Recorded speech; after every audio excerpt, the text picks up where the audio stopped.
ഇനി നമുക്ക് പഠിക്കാനുള്ളത് 8-3-ത്തെ 9th ക്വസ്റ്റ്യൻ ആണ്. അതെന്താ പറഞ്ഞിരിക്കണേ നോക്കാം. 9th ക്വസ്റ്റ്യൻ ഇതാണ്. Find the amount which Ram will get on ₹4096. അതായത് രാം ഡെപ്പോസിറ്റ് ചെയ്യുന്നത് 4096 ആണ്.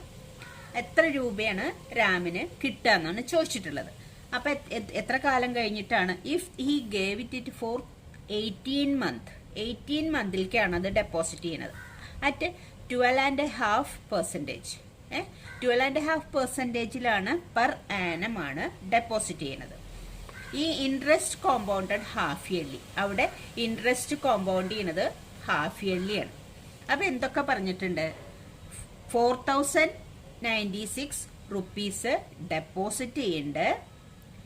എത്ര മാസത്തേക്കാ? 18 മന്തിലേക്കാണ് ഡെപ്പോസിറ്റ് ചെയ്യുന്നത്. എത്രയാണ് പെർസെന്റേജ് റേറ്റ്? 12.5% ആണ് റേറ്റ്.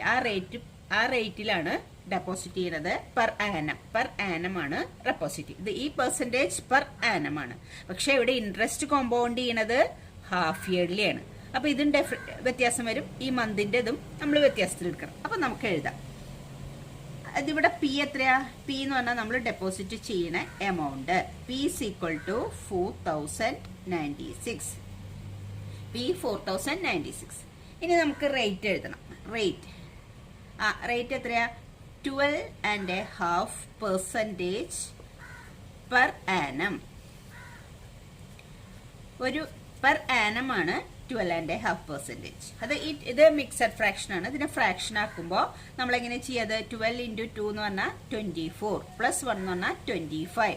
25/2 എന്നാ വരിക. ഇത് മിക്സഡ് ഫ്രാക്ഷൻ അത്രയും പെർസെന്റേജ് ആണ് പെർ ആനം തന്നെ. മാറ്റൊന്നും വരുത്തിയിട്ടില്ല നമ്മള്.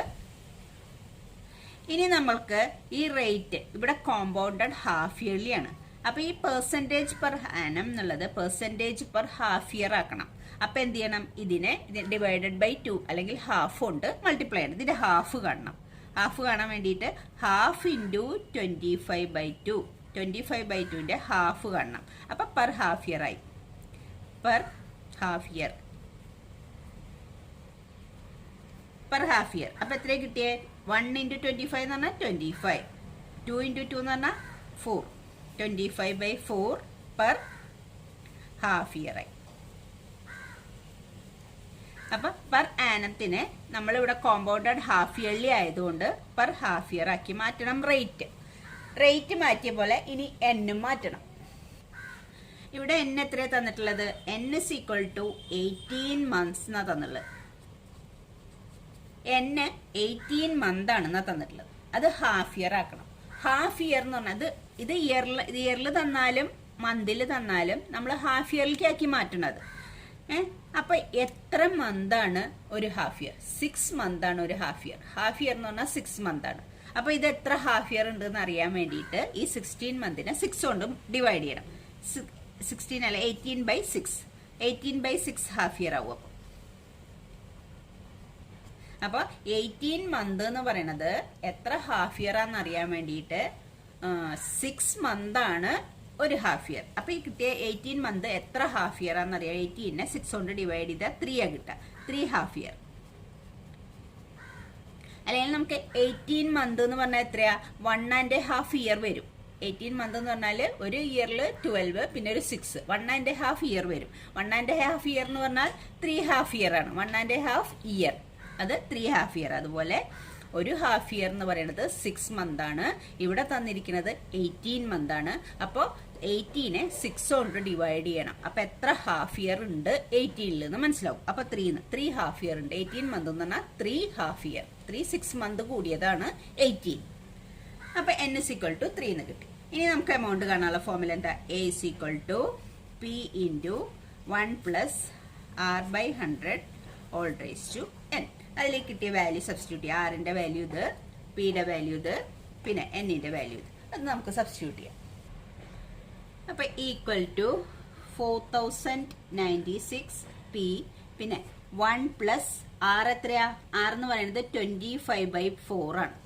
അപ്പൊ 25 മുകളിൽ എഴുതണം. 4 100ന്റെ കൂടെ ഡിനോമിനേറ്ററിൽ 25/4 ആണ് 6. നമ്മൾ 6 കിട്ടിയില്ല. 25/4 പെർ ഹാഫ് ഇയർ ആണ്. അപ്പോൾ 25/4 പിന്നെ ഇവിടുത്തെ 100 കൂടി അതിൻ്റെ കൂടെ എഴുതണം. ഓൾ റേസ് ടു n എന്ന് പറയുന്നത് എത്രയാ? 3. That is equal to 4096 into ഇവിടെ ഏതാ കട്ട് ചെയ്യുക? 25ഉം 100ഉം കട്ട് ചെയ്താൽ 25 100ൽ 4 ടൈംസ്. 25ൽ 1 ടൈം, 100ൽ 4 ടൈം. അപ്പോൾ ഇതെന്തായി മാറും? 1 plus 1/4 into 4 16. Whole raise to 3 ഉണ്ട്. ഈ 4 കട്ട് ചെയ്ത കേട്ടോ. ഓക്കെ.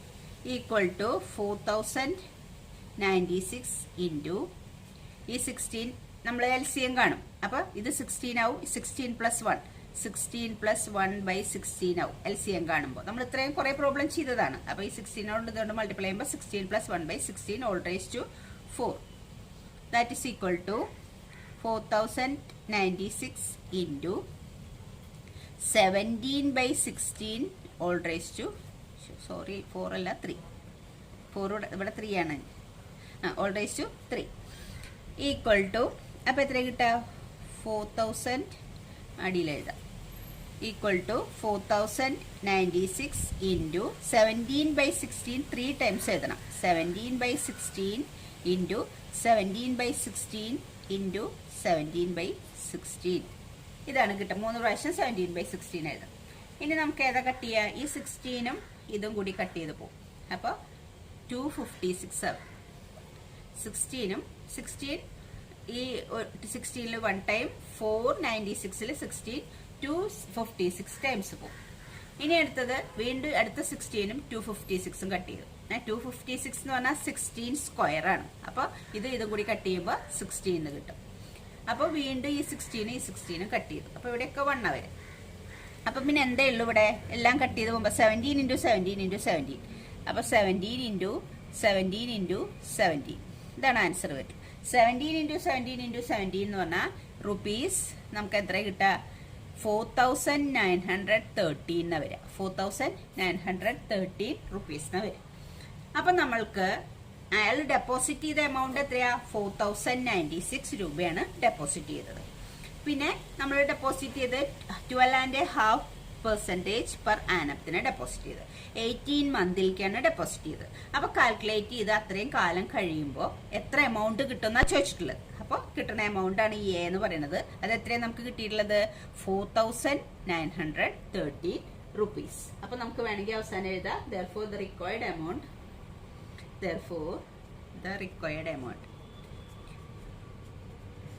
is equal to എത്ര രൂപയായിരുന്നു? റുപ്പീസ് 4913. അത്ര രൂപയാണ് അവസാനം അയാൾക്ക് തിരിച്ചു കിട്ടുന്നത്. ഓക്കെ. ഇനി നമ്മൾ ചെയ്യുന്ന പ്രോബ്ലത്തിന് ആ കോമ്പൗണ്ട് ഇൻട്രസ്റ്റ് കാണാനല്ല, കോമ്പൗണ്ട് ഇൻട്രസ്റ്റിന്റെ ഫോർമുല ഉപയോഗിച്ചിട്ട് അതിന്റെ ആപ്ലിക്കേഷൻ എന്താന്ന് നോക്കാം.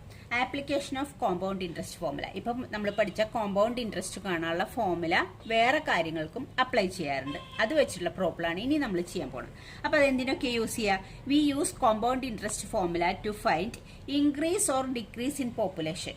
അതായത് ഒരു രാജ്യത്തുള്ള പോപ്പുലേഷൻ ഇൻക്രീസ് എത്ര ഇപ്പോൾ ഈ ഇയറിൽ എത്രയുണ്ട്, 2020 എത്രയുണ്ട്, 2030 ആകുമ്പോൾ എത്രയാവും, അല്ലെങ്കിൽ 2014 എത്രയുണ്ട്, അങ്ങനെയൊക്കെ ഇൻക്രീസോ ഡിക്രീസോ ഇൻ പോപ്പുലേഷൻ കണ്ടുപിടിക്കാൻ വേണ്ടിയിട്ട് നമ്മൾ എന്തുപയോഗിക്കാറുണ്ട്? ഈ കോമ്പൗണ്ട് ഇൻട്രസ്റ്റ് ഫോർമുല ഉപയോഗിച്ചിട്ട് തന്നെയാണ് അത് കണ്ടുപിടിക്കുക. ഇത്ര ഇയർ കഴിഞ്ഞാൽ എത്ര പോപ്പുലേഷൻ ആവും. നമ്മൾ ഈ എമൗണ്ട് പറയുന്നില്ലേ, 5 വർഷം കഴിയുമ്പോൾ നമ്മുടെ എമൗണ്ട് എത്ര ഇരട്ടിയാവും, എത്ര എമൗണ്ട് കൂടും, അതേ ഫോർമുല ഉപയോഗിച്ചിട്ട് തന്നെ നമ്മൾ പോപ്പുലേഷൻ എത്ര ഇൻക്രീസ് ചെയ്യുന്നുണ്ട്, ഡിക്രീസ് ചെയ്യുന്നുണ്ട്, ഒരു ഇയറിൽ തന്നിട്ട് വേറൊരു ഇയറിൽ എത്ര ഇൻക്രീസ് ചെയ്യുന്നുണ്ടെന്നോ ഡിക്രീസ് ചെയ്യുന്നുണ്ടോന്നോ കണ്ടുപിടിക്കാൻ വേണ്ടിയിട്ട് സെയിം ഫോർമുല നമ്മൾ ഉപയോഗിക്കുന്നുണ്ട്. അപ്പോൾ അതാണ് application of compound interest formula ഒരു കാര്യത്തിൽ ഉപയോഗിക്കുന്നത്. The growth of bacteria if the rate of growth is known. ഈ ബാക്ടീരിയയുടെ growth of rate of growth കാണാൻ വേണ്ടിയിട്ട് നമ്മൾ ഈ കോമ്പൗണ്ട് ഇൻട്രസ്റ്റിന്റെ ഫോർമുല ഉപയോഗിക്കാറുണ്ട്. പിന്നെ എന്തൊക്കെയാ? The value of an item if the price increase or decrease in the intermediate years. ഓരോ ഇയറിൽ ഒരു പ്രൈസ്, ഒരു സാധനത്തിന്റെ വാല്യൂ, അതിന്റെ പ്രൈസ് ഇൻക്രീസ് ചെയ്യുന്നുണ്ടോ ഡിക്രീസ് ചെയ്യുന്നുണ്ടോ, ആ ഐറ്റം എങ്ങനെയാണ് ഡിക്രീസ് ചെയ്യുന്നത്, അതൊക്കെ കാണാൻ വേണ്ടിയിട്ട് നമ്മൾ ഈ കോമ്പൗണ്ട് ഇൻട്രസ്റ്റിന്റെ ഫോർമുല ഉപയോഗിക്കാറുണ്ട്. അപ്പോൾ ഇതിനൊക്കെ കാണാൻ വേണ്ടിയിട്ട് നമ്മൾ കോമ്പൗണ്ട് ഇൻട്രസ്റ്റ് ഫോർമുലയുടെ ആപ്ലിക്കേഷൻസ് അതേ ഫോർമുല ഉപയോഗിച്ചിട്ടാണ് ഇതൊക്കെ കണ്ടുപിടിക്കുക. അതാണ് application of compound interest formula. അത് വെച്ചുള്ള പ്രോബ്ലമാണ് ഇനി നമ്മൾ ചെയ്യാൻ പോകുന്നത്. പക്ഷെ അവിടെ ഒരു കാര്യം വെച്ചാൽ ഇൻക്രീസ് ചെയ്യുക, ഡിക്രീസ് ചെയ്യുന്ന കേസുകളും ഉണ്ടാവും. For increase R is positive. അപ്പൊ ഇൻക്രീസ് ചെയ്യുന്ന കേസിൽ നമ്മൾ ഇപ്പം ഇതുവരെ നമ്മൾ അങ്ങനെ ചെയ്തിട്ടില്ല. ഇൻക്രീസ് ചെയ്യുന്ന കേസിൽ ആറ് പോസിറ്റീവ് ആയിട്ട് എടുക്കും. ആൻഡ് ഫോർ ഡിക്രീസ് ആറ് നെഗറ്റീവ് ആയിട്ട് എടുക്കും. ഡിക്രീസ് ചെയ്യുന്ന കേസ്, അതായത് ആ പോപ്പുലേഷൻ കുറയാണ്, ഡിക്രീസ് ചെയ്യാണ്, അപ്പൊ നമ്മൾ ആറ് നെഗറ്റീവ് ആയിട്ട് എടുക്കുക. അല്ലെങ്കിൽ പോപ്പുലേഷൻ ഇൻക്രീസ് ചെയ്യുകയാണെങ്കിൽ ആറ് പോസിറ്റീവ് ആയിട്ട് എടുക്കുക. അപ്പൊ നമുക്ക് ആ പ്രോബ്ലം ചെയ്യുമ്പോൾ നിങ്ങൾക്കത് എന്താണെന്ന് മനസ്സിലാവും. ഓക്കെ, അടുത്ത ക്വസ്റ്റ്യൻ നമുക്ക് നോക്കാം. The population of a place increase to 54,000 in, അത് ഇൻക്രീസ് ചെയ്തു എപ്പോഴേക്ക് 54,000 ആയി മാറി ഇൻ 2003 ആയപ്പോഴേക്ക് അത് ഇൻക്രീസ് ചെയ്തിട്ട് ഇത്രയായി മാറി. At the rate of 5% per annum. ഒരു വർഷത്തിലെ 5% വെച്ചാണ് ആ പോപ്പുലേഷൻ ഇൻക്രീസ് ചെയ്യുന്നത്. അപ്പൊ 2003 ആയപ്പോഴേക്കും ഇത്രയും പോപ്പുലേഷനായി മാറി. നമ്മളോട് കണ്ടുപിടിക്കാൻ പറഞ്ഞത് ഫൈൻഡ് ദ പോപ്പുലേഷൻ ഇൻ 2001. 2001 എത്രയായിരുന്നു പോപ്പുലേഷൻ എന്ന് കണ്ടുപിടിക്കാൻ പറഞ്ഞിട്ടുണ്ട്. What would be its population in 2005. 2005 എത്രയാണെന്ന് കണ്ടുപിടിക്കണം. അപ്പൊ റേറ്റ് വ്യത്യാസമില്ല. ഈ 5% പെർ ആനം, ഒരു ഇയറിൽ 5% വെച്ചിട്ടാണ് പോപ്പുലേഷൻ ഇൻക്രീസ് ചെയ്യുന്നത്. അപ്പൊ ഇയർ എത്രയെന്ന് പറയാൻ വേണ്ടിയിട്ട് 2003 പോപ്പുലേഷൻ ആണ് നമുക്ക് തന്നിട്ടുള്ളത്. അപ്പൊ 2001 നമ്മൾ കണ്ടുപിടിക്കണം, 2005 കണ്ടുപിടിക്കണം. അപ്പൊ നമ്മൾ ആദ്യം let population in 2001 first question അതായിരുന്നു. അത് നമുക്ക് എടുക്കാം. പോപ്പുലേഷൻ ഇൻ 2001 ആണ് കണ്ടത്, പിന്നിലേക്കാ കണ്ടത്. 2003 ഇൻക്രീസ് ചെയ്ത് 54,000 ആയി മാറി 3 ആയപ്പോഴേക്കും. അപ്പൊ 1 അതിനേക്കാളും കുറവായിരിക്കും പോപ്പുലേഷൻ എന്തായാലും. 5% ഇൻക്രീസ് ഓരോ വർഷം ഉണ്ടാവുമ്പോഴല്ലേ 54,003 ആയപ്പോഴേക്കും ഉണ്ടായത്. അപ്പൊ 2001 എത്ര പോപ്പുലേഷൻ എന്ന് അറിയില്ല, അതാണ് ആദ്യം കണ്ടുപിടിക്കാൻ പറ്റുള്ളത്. അപ്പൊ ലെറ്റ് പോപ്പുലേഷൻ ഇൻ 2001 എടുക്കാം. നമുക്കറിയില്ല, അതാണ് കണ്ടുപിടിക്കാനുള്ളത്. പി എന്നുള്ള പോപ്പുലേഷൻ എത്രയാണ് 2001 എന്ന് നമുക്ക് അറിയില്ല. പിന്നെ അപ്പൊ നമ്മുടെ അവിടുത്തെ പി നമുക്ക് അറിയില്ല, അതാണ് കണ്ടുപിടിക്കേണ്ടത്. നമ്മുടെ ആർ എത്രയാ? Rate of increase 5% per annum. 5% per annum 5% ആണ് ഓരോ വർഷവും ഇൻക്രീസ് ചെയ്യുന്നത് പോപ്പുലേഷൻ. ഇനി ഇവിടുത്തെ എൻ ഇയർ എത്രയാ? 2003 ആണ് ഈ തന്നിട്ടുള്ളത്. 2001 നിന്ന് 2003 പോകാൻ എത്ര ഇയർ വേണം? 2 ഇയേഴ്സ് വേണം. അപ്പൊ 2 ഇയേഴ്സ്. അപ്പൊ എന്നും കിട്ടി, ആറും കിട്ടി. പി അറിയില്ല, പക്ഷെ എ തന്നിട്ടുണ്ട് നമുക്ക്. എ എന്ന് പറയുന്നത് എത്രയാ? 54,000. അപ്പൊ നിങ്ങൾക്ക് മനസ്സിലായോ? ഈ പി എന്ന് പറയുന്നത് 2001 പോപ്പുലേഷൻ ആണ്.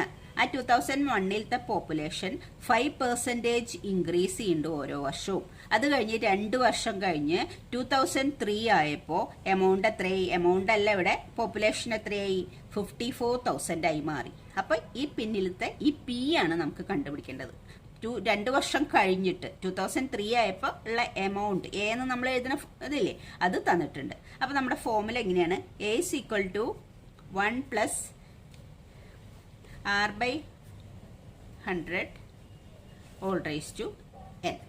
p into 1 plus r/100 all raised to n. അതിലത്തെ എ നമുക്കറിയാം, എ ആണ് 54. ഇതുവരെ നമ്മൾ എ കണ്ടുപിടിച്ചിരുന്നത്. പി നമുക്കറിയായിരുന്നു, ഇതൊക്കെ അറിയായിരുന്നു. അപ്പൊ നമ്മൾ സബ്സ്റ്റിറ്റ്യൂട്ട് ചെയ്തിട്ട് എ കണ്ടുപിടിച്ചിരുന്നത്. പക്ഷെ ഈ ക്വസ്റ്റ്യനിൽ എന്താന്ന് വെച്ചാൽ പിന്നിലേക്കുള്ളതാണ് ചോദിച്ചിട്ടുള്ളത്. 2003 നമുക്കറിയാം, 2001 അതായത് പി തുടക്കത്തിലുള്ളതാണ് കണ്ടുപിടിക്കേണ്ടത്. അപ്പൊ പി അറിയില്ല. പി ഇൻറ്റു 1 പ്ലസ് ആർ എത്രയാ? 5% പറയാനാണ്. 5/100 all raised to n എത്രയാ? 2 ഇയേഴ്സ്. അപ്പൊ നമുക്ക് പി ഡി ആറിന്റെ ഒക്കെ വാല്യൂ സബ്സ്റ്റിറ്റ്യൂട്ട് ചെയ്ത് എ എത്രയാ? എ നമുക്കറിയാം 54,000. അപ്പൊ ഈ വാല്യൂ നമുക്ക് അറിയാം, പി ആണ് അറിയാത്തത്. അപ്പൊ നമ്മൾ എന്ത് ചെയ്യും? ഇത് P into 54,000 equal to P into ഇത് കാൽക്കുലേറ്റ് ചെയ്യുമ്പോൾ എത്ര കിട്ടുക? 100ഉം 5ഉം കൂടി വെട്ടിക്കഴിഞ്ഞാൽ ഇവിടെ 20 ടൈംസ് വരും. അപ്പൊ 1 plus 1/20 all raised to 2 equal to എത്ര കിട്ടുക? പി ഇൻറ്റു 20 LCM കാണുമ്പോൾ 20 പ്ലസ് 1/20 വരും all raised to 2. അപ്പൊ അത് എത്ര കിട്ടുക നമുക്ക്? P into 21/20 all raised to 2. P into 21/20 all raised to 2 എന്നാണ് ഇത് കിട്ടുക. ഇപ്പുറത്ത് എന്താ ഉള്ളത്? 54,000. 54,000 നമുക്ക് ഈ കാൽക്കുലേഷനിൽ തെറ്റ് വരാതിരിക്കാൻ വേണ്ടിയിട്ട് നമുക്കിത് അങ്ങോട്ട് കൂടി തിരിച്ചെഴുതി വെക്കാം. ഇത് ഈ LHSലുള്ള മൊത്തം എടുത്തിട്ട് RHSൽ എഴുതാം. 54,000 ഇപ്പുറത്ത് എഴുതി ഞാൻ പി ഇൻറ്റു 21/20 ഇവിടെ എഴുതി. ഇതിൽ തെറ്റൊന്നുമില്ല. കാരണം എന്താണെന്ന് വെച്ചാൽ നമുക്ക് ഈ പി ഒഴിച്ച് മറ്റത് അപ്പുറത്തേക്ക് RHSലേക്ക് കൊണ്ടുപോകാൻ പി മാത്രം അവിടെ നിർത്താനാണ്. അപ്പൊ നമ്മൾക്ക് ഇതിലത്തെ പി ആണ് കണ്ടുപിടിക്കേണ്ടത്. അതുകൊണ്ടാണ് ഞാൻ ഇതിനെ ഇപ്പുറത്തേക്കും എഴുതിയത്. ഇങ്ങനെ തന്നെ എഴുതിയിട്ട് ചെയ്താലും കുഴപ്പമൊന്നുമില്ല. അങ്ങനെ കാണുമ്പോൾ നിങ്ങൾക്ക് കുറച്ചുകൂടി മനസ്സിലാവാൻ വേണ്ടി അങ്ങനെ ചെയ്തു എന്ന് മാത്രമേ ഉള്ളൂ. അപ്പൊ പി മാത്രം ഇവിടെ നിർത്തി ബാക്കിയുള്ളത് അപ്പുറത്തേക്ക് കൊണ്ടുപോകും നമ്മൾ. പി ഈസ് ഈക്വൽ ടു ഇവിടെ എന്താ ഉള്ളത് 54,000 ഉണ്ട് ഇൻറ്റു ഇനി എന്താ ചെയ്യേണ്ടത് ഈ 21/20 ഹോൾ സ്ക്വയർ അപ്പുറത്തേക്ക് കൊണ്ടുപോകണം. നമുക്കറിയാം ഒരു ഫ്രാക്ഷൻ അപ്പുറത്തേക്ക് പോകുമ്പോൾ അതിന്റെ ന്യൂമറേറ്ററും ഡിനോമിനേറ്ററും അങ്ങോട്ടും ഇങ്ങോട്ടും മാറും. 20 മുകളിലും ആവും 21 അടിയിലും ആണ്. ഹോൾ സ്ക്വയർ വ്യത്യാസത്തിലെ ഒരു ഫ്രാക്ഷൻ 21/20 RHSലേക്ക് പോകുമ്പോൾ തിരിച്ചെഴുതണം നമ്മൾ. ഇത് ന്യൂമറേറ്ററിലും പോകും, ഇത് ഡിനോമിനേറ്ററിലും പോകും. 20/21 ഹോൾ സ്ക്വയർ. അപ്പൊ ഇതെങ്ങനെ എഴുതാം?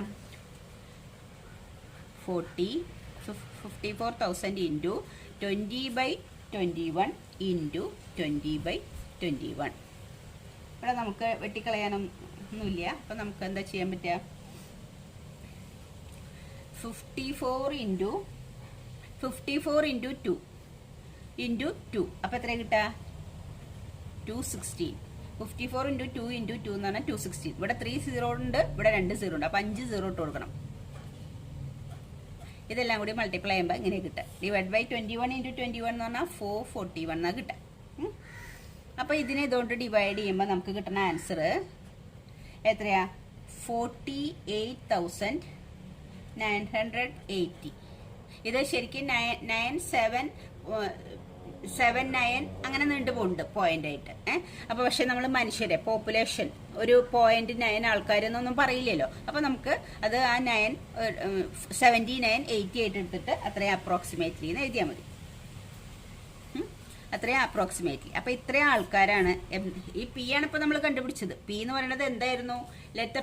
നമ്മൾ എടുത്തുള്ള പി എന്ന് പറയുന്നത് let population in 2001 is P എന്ന് എടുത്തിട്ടുള്ളത്. അപ്പൊ പി ആണ് ഇപ്പൊ നമ്മൾ കണ്ടുപിടിച്ചത്. പിയുടെ വാല്യൂ ആണ് കണ്ടുപിടിച്ചത്. അപ്പോൾ നമുക്ക് ആൻസർ വേണമെങ്കിൽ എടുത്ത് എഴുതാം. therefore the population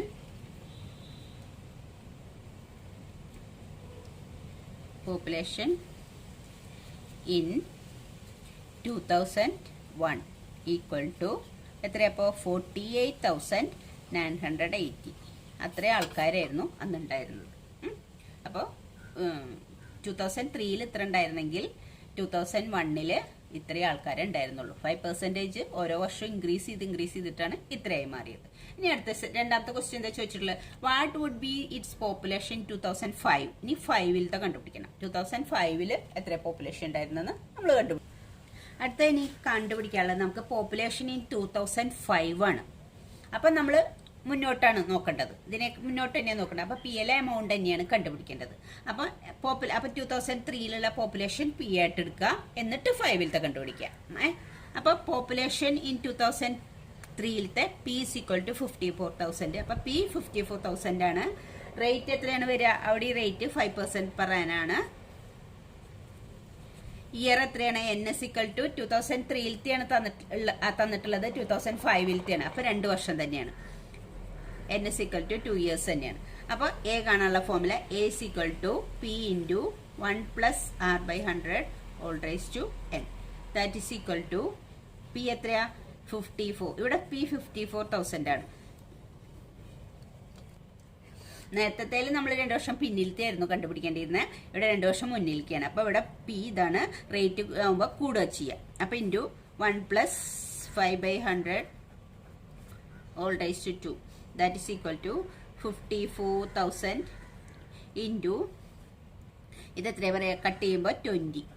അപ്പൊ നേരത്തെ പോലെ 20 plus 1 divide by 20 all raised to 2. That is equal to 54,000 into 21/20 all raised to 2. That is equal to 54,000 into ഇത് എത്ര പ്രാവശ്യം ചെയ്യണം? 21/20 into 21/20. അപ്പം നമുക്ക് ഈ 2 0 കട്ട് ചെയ്യാം. പിന്നെ 254 എത്ര പ്രാവശ്യം പോവും? 27 ടൈംസ് പോവും 54. അപ്പോൾ ഇവിടെ ഒരു 0 കൂടി ഉണ്ട്. അപ്പോൾ ഈ 2ഉം ഈ 540 കൂടി കട്ട് ചെയ്യുമ്പോൾ 270 കിട്ടും. വീണ്ടും ഈ 2ഉം ഈ 270 കൂടി കട്ട് ചെയ്യുമ്പോൾ എത്ര കിട്ടുക? 135 കിട്ടും. 270യുടെ പകുതി 135 അല്ലേ? അപ്പൊ നമുക്ക് പിന്നെ എന്താ ഉള്ളത്? മൾട്ടിപ്ലൈ ചെയ്യാം. ഞാൻ equal to A is equal to 135 into 21 into 21. 135 ഇവിടെ ഉണ്ട്, 21 ഇവിടെ ഉണ്ട്, 21. 135 ഇൻറ്റു 21 ഇൻറ്റു 21. അപ്പൊ നമുക്ക് മൾട്ടിപ്ലൈ ചെയ്യുമ്പോൾ എത്ര കിട്ടുക? 59,535. 59,535 എന്ന് കിട്ടാം. എ എന്ന് പറയുന്നത് എന്താണ് നമ്മൾ കണ്ടുപിടിക്കാൻ പോണത്? Population in 2005. Therefore, population in 2005 equal to 59,535. അത്ര ആൾക്കാരാണ്. 59,000. അപ്പൊ ഈ 54,000 2003 ഉണ്ടായിരുന്നത് 2005 ആയപ്പോഴേക്കും എത്രയും മാറി? 59,535 ആയി അവിടുത്തെ പോപ്പുലേഷൻ. അപ്പോൾ പിന്നിലേക്ക് 2 വർഷത്തേക്ക് നമ്മൾ കണ്ടു, മുന്നിലേക്കുള്ള 2 വർഷത്തെയും പോപ്പുലേഷൻ കണ്ടു ഈ റേറ്റ് വെച്ചിട്ട്. അപ്പോൾ ഓക്കെ ചിൽഡ്രൻ.